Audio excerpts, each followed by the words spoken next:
রাজপথ থেকে জামাত এনসিপির ডাক এসে গেছে। সবাইকে রাজপথে নামতে হবে। হ্যাঁ, জনগণ রাজপথে নামার জন্য প্রস্তুত। তরুণ প্রজন্ম, ছাত্র জনতা মুখিয়ে আছে যে তারা রাজপথে নামবে, কেউ ডাক দেয় না কেন। এতদিন জামাতকে খুঁচিয়েছে নানান গোষ্ঠী, এনসিপির ছেলেরা, আরো অনেকে। তরুণ প্রজন্ম, বিশেষ করে যারা জুলাই যোদ্ধা, যে কেমন বিরোধী দল জামাত রাজপথে নামে না কেন, বিএনপিকে কেন বাধ্য করে না? বিএনপি তো সুস্পষ্টভাবে প্রতারণা করছে। বিএনপি জুলাই সনদের সাথে প্রতারণা করছে, গণভোটের সাথে প্রতারণা করছে, বিএনপির 31 দফার সাথে প্রতারণা করছে, খালেদা জিয়ার সাথে প্রতারণা করছে, জিয়াউর রহমানের সাথে প্রতারণা করছে। অতএব জামাত, এত ইস্যু জামাতের হাতে, কেন রাজপথে নামছে না? হ্যাঁ, এবার রাজপথ থেকে ডাক এসেছে।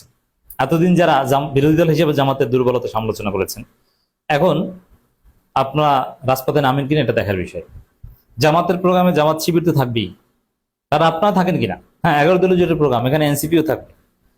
কে কি ভূমিকা পালন করেন? এনসিপি নাসিরুদ্দিন পাটোয়ারিরা মুখ্য ভূমিকা পালন করবে, না, নো দ্যাট, কারণ মাঠের নেতা নাসিরুদ্দিন পাটোয়ারিরা।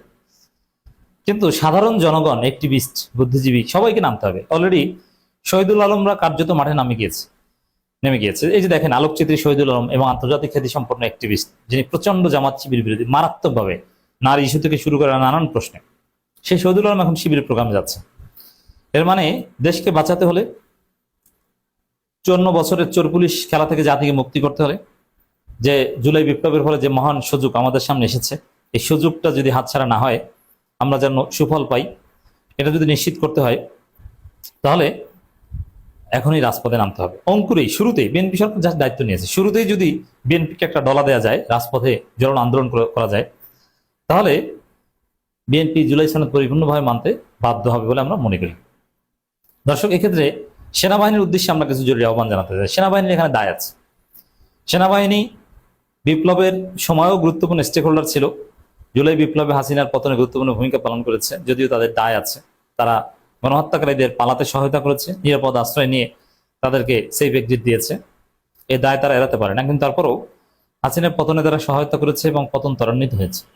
হাসিনার সাথে নানান বাকবিতণ্ড করে জেনারেল ওয়াকারুজ্জামান হাসিনাকে হেলিকপ্টারে উঠিয়ে পাঠিয়ে দিয়েছে।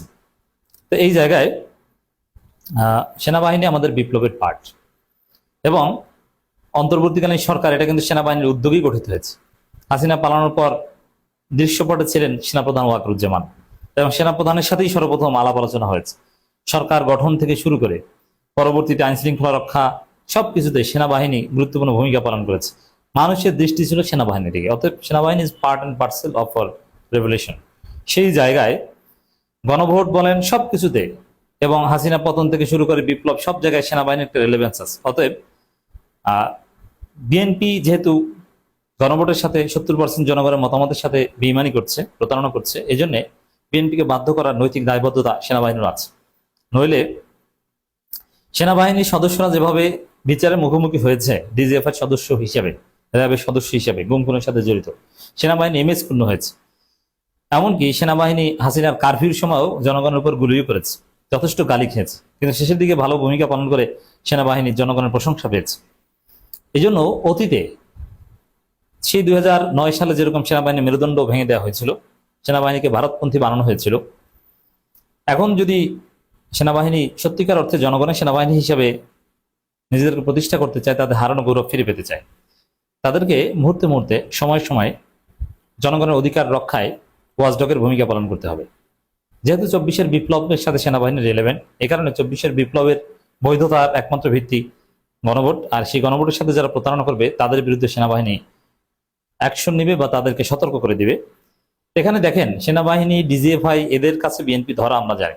যেমন বিএনপি যে গুম অধ্যাদেশ বাতিল করছে, মানবাধিকার অধ্যাদেশ বাতিল করছে, বিশেষ করে গুম অধ্যাদেশ বাতিলের ক্ষেত্রে একদম স্পষ্ট কমেন্ট সেকশনে লেখা আছে যে এই গুম অধ্যাদেশ, এটা আমরা রেটিফাই করবো না, সংসদে উত্থাপন করা হবে না, বাতিল করব। কেন? কারণ এর সাথে যেটা বোঝানো হয়েছে, সরাসরি সেনাবাহিনীর নাম নেওয়া হয়নি, যে সেনাবাহিনীর অনেক সদস্য জড়িত, এই কারণে বাদ। এর মানে একদম স্পষ্ট যে ডিজিএফআই বলেছে যে এই গুম অধ্যাদেশ বাতিল করতে হবে। কারণ ডিজিএফআই, আমরা গুম করবো আর আমাদেরকে ধরবে পুলিশ, এটা তো হতে পারে না। অতএব গুম অধ্যাদেশ বাতিল।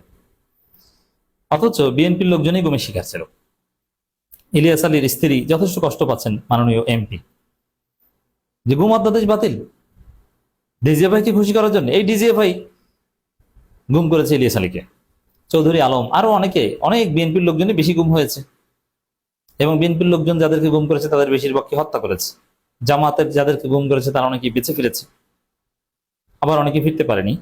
তো এই জায়গায় ডিজিএফআই তো বেসিক্যালি সেনা অফিসাররা চালায়, এ কারণে সেনা অফিসারদের কাছে বিএনপি ধর আমরা বুঝি। সেই সেনাবাহিনী যদি বিএনপিকে চাপ দেয় যে আর যাই করেন রাষ্ট্র চালান, কোনো সমস্যা নেই, আমরা রাজনীতি হস্তক্ষেপ করবো না, কিন্তু জুলাই বিপ্লবে যেহেতু আমাদের দায়বদ্ধতা আছে, আমরা রেলেভেন্ট গণভোট পুরোপুরি বাস্তবায়ন করেন, গণভোটের সাথে প্রতারণা করবেন না। সেনাবাহিনীর উচিত এরকম একটা রেড লাইন দিয়ে দেওয়া। এবং মানুষ কিন্তু যে কোনো ক্রান্তিকালে সেনাবাহিনীর দিকে তাকিয়ে থাকে। দর্শক, ঢাকায় বিক্ষোভের ডাক জামাত নেতৃত্বাধীন 11 দলীয় জোটের। এর মানে খেলা শুরু হয়ে গেছে, সংসদ ব্যর্থ, সংসদের মাধ্যমে কোনো সমাধান আসা এখনো জামাত করছে না। এমনকি বিএনপি যে নাটকীয় ঘটনা ঘটিয়েছে, ট্রেজারি বেঞ্চ থেকে মুলতবি প্রস্তাব দেওয়া হয়েছে এবং মুলতবি প্রস্তাব গৃহীত হয়েছে, যেটা 53 বছর ইতিহাসে দিস ইজ ফার্স্ট টাইম। এটা একটা প্রতারণা, জামাতের প্রস্তাব ধামাচাপা দেওয়া এবং বিএনপির একটা নতুন ফন্দি ফিকির। ওই প্রস্তাবে আশা করি জামাত অংশগ্রহণ করবে না। জামাত সংসদে যাবে, কিন্তু এই জুলাই সনদ নিয়ে এগুলো বিএনপি প্রতারণা করছে। মূল ফোকাস রাজপথে হবে এবং এমপিরাও রাজপথে বিক্ষোভ মিছিল করবেন। সংসদের অধিবেশনের টাইমে বিক্ষোভ মিছিল করলে আরো ভালো হতো। ত্রয়োদশ জাতীয় সংসদের প্রথম অধিবেশনের 6ষ্ঠ দিনে গত বুধবার বিকেলে বিরোধী দলীয় সংসদ সদস্যরা ওয়াকআউট করে রাজপথে নামার যে হুঁশিয়ারি দিয়েছেন, সেই পথেই হাঁটার প্রক্রিয়া হিসেবে কর্মসূচির ডাক দেওয়া হয়েছে।